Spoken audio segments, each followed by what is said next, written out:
السلام علیکم ټولو پښتنو ته چې څونه پښتانه یې که نه دا موږ چې د دې سړي مخ نیوی کړی دی په دې وجه م کړی دی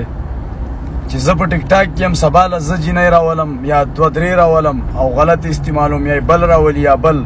او دې سړي چې ورته دا لوپټه ور په سر کړه که نه دا زموږ په سر باندې چې دا موږ بېعزته کړو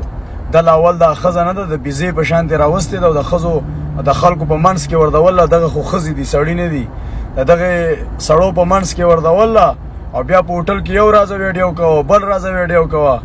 دا د دین نه څه خبر دی بیا یې بغیر پردی ښځه یې بغیر نکاح بوله 3 ورځې اوس په عمره کې او 19 شپې اوس داسې وشوې زه اریانده یم چې دا کینی کم ځای دا پاسي کم ځای باقاعده سي حساب کتاب دی د چا په لمن باندې مونځ نه کېږي خو زه راته دا وایم چې زه نه په چا الزام لګوم او نه بوختان لګوم زه صرف دا خبره کوم چې په سعودي عرب کې نه ښځې شته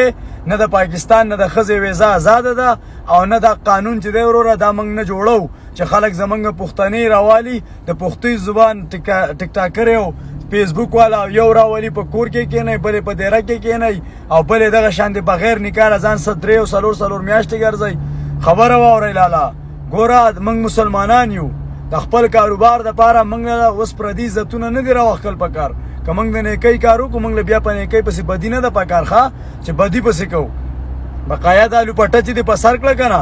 دا د دې الګ پاور دی